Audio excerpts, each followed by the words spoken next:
Kalemegdan, najpoznatija turistička atrakcija glavnog grada.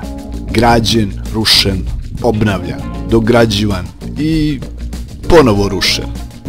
Fičir-Bajir, to jest brdo za razmišljanje, kako su ga Turci zvali.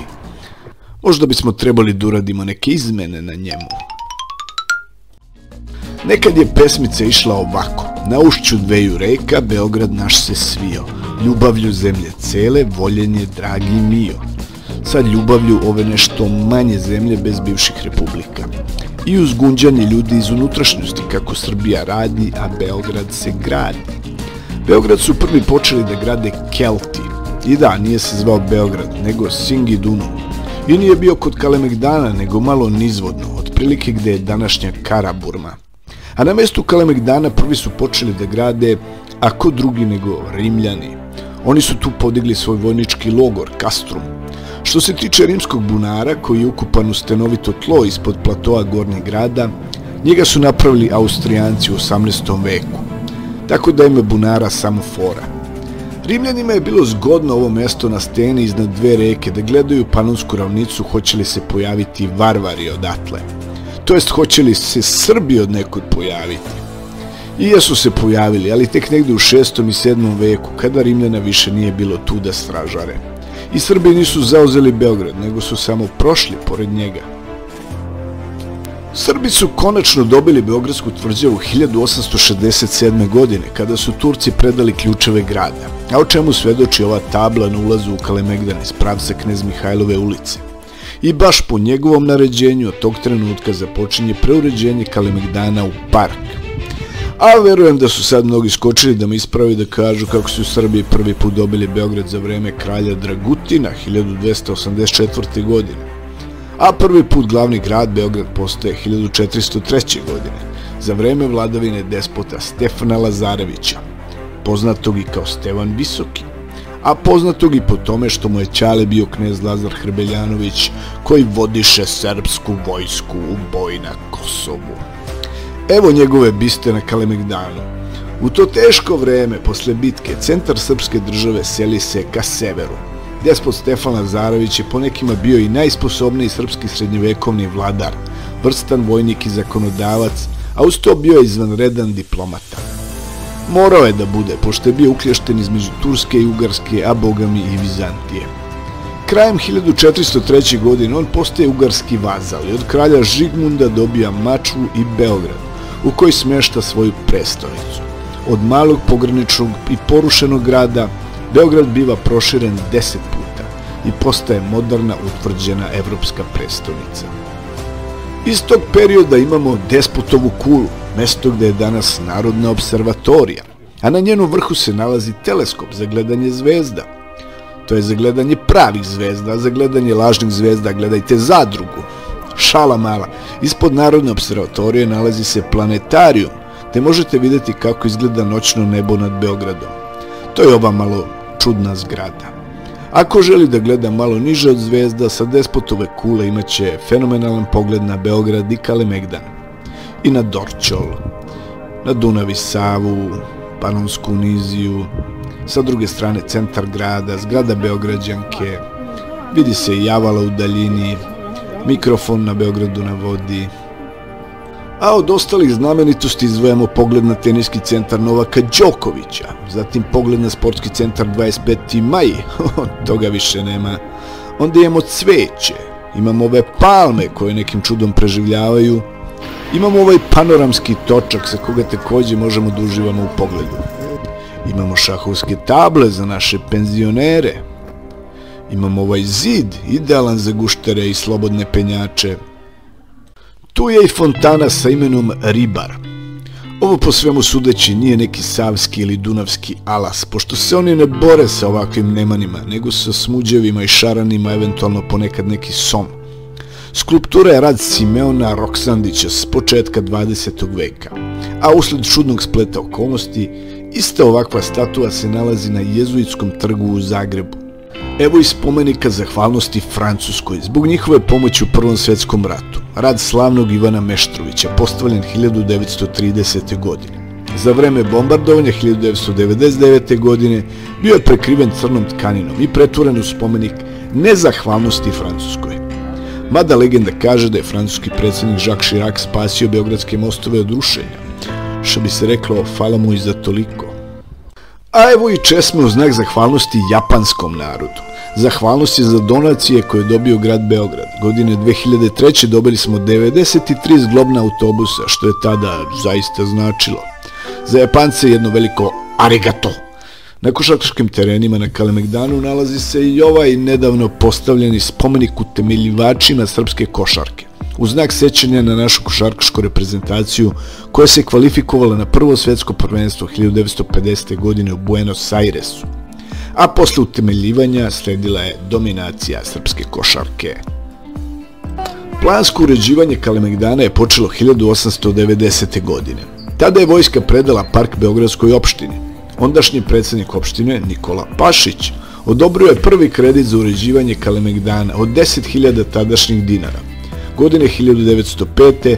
pristupilo se proširivanju parka, uređivanjem malog Kalemegdana koji se prostira od paviljona Cvijeta Zuzorić do Zoološkog vrta. A do Prvog svjetskog rata Kalemegdanski park završavao se na mestu gde su sada ove kamene stepenice, a na koje pazi ovaj vredni lav. Zemljište iz ovih stepenica bilo je sve do 1928. potpuno neuređeno i obraslo korovom. Tada se dovršava uređenje gornjeg grada, a 7. oktobra 1928. godine na 10. godišnjicu proboja Solunskog fronta na Kalemegdanu je postavljen i njegov glavni simbol, statua pobednika, sa sokolom u jednoj i mačem u drugoj ruci. Mada se sjećam da su nas u školi učili da je u pitanju goluba mira, koga mi svakome nudimo. Ali ako nećete goluba mira, tu je onda i mač i idemo da se bijemo. Pobednik je trebao biti deo fontane, koja je trebala biti izgrađena na Terazijama u čast pobede u Balkanskim ratovima, a čija realizacija je bila poverena Ivanu Meštroviću. Bilo je zamišljeno da fontana bude izgrađena od kamena sa postamentom koji su činile 4 lavlje figure na čijim leđima je počivao ovalni bazen. Iz središta fontane uzdizao bi se mermerni petostepeni stub, simbol petovekovnog ropstva pod Turcima, na čijem vrhu je bila predviđena figura pobednika kao vesnika triumfalnih bitaka. Zbog početka Prvog svjetskog rata projekat nije realizovan kako je zamišljen, a pobednik je završio tu gde je. Legenda kaže da je bio i mali problem što je pobednik nag, pa zato nije mogao da stoji u samom centru grada, to jest na Terazijama. A druga legenda kaže da je spomenik namerno okrenut ka Austriji, sa kojom je u Prvom svjetskom ratu vođen ljuti boj. U Beogradu nakon Prvog svjetskog rata i na inicijativu Branislava Nušića osnovano je Društvo prijatelji umetnosti pod imenom Cvijeta Zuzorić. Ovo društvo je podiglo paviljon na Kalemegdanu za umetničke izložbe koji se i danas koristi u iste svrhe. Nedaleko od paviljona je i galerija Prirodnjačkog muzeja sa svojom zbirkom. A gde je priroda, tu su i dinosaurusi. Ovde možete da vidite napad dinosaurusa na vojni muzej. Srećom, oni imaju dovoljno oružja da se odbrane. Vojni muzej je osnovan 1878. godine ukazom kneza Milana Obrenovića. Od 1956. godine muzej se nalazi u zgradi podignutoj 1924. godine za potrebe Vojno-geografskog instituta. A na Kalemegdanu, koji je i sam spomenik kulture, nalazi se i Zavod za zaštitu spomenika kulture, što je i logično. Zavod je osnovan 1960. godine. Pod samim bedemom Beogradske tvrđave 1948. godine izgrađena je grobnica narodnih heroja, sve same uzdanice Narodno-oslobodilačkog pokreta, a na zidu na kojem se nalaze biste stoji prigodan natpis: Smrt fašizmu, sloboda narodu. Ispod zindan kapije nalazi se crkva Ružica, koja je bila vojna crkva, kao i kapela Svete Petke, podignuta na samom izvoru lekovite vode. Beozov vrt, poznati kao vrt dobre nade, ima genijalan slogan: bekstvo iz grada u centar grada. Nalazi se u okviru Beogradske tvrđave, tačnije na prostoru malog Kalemegdana.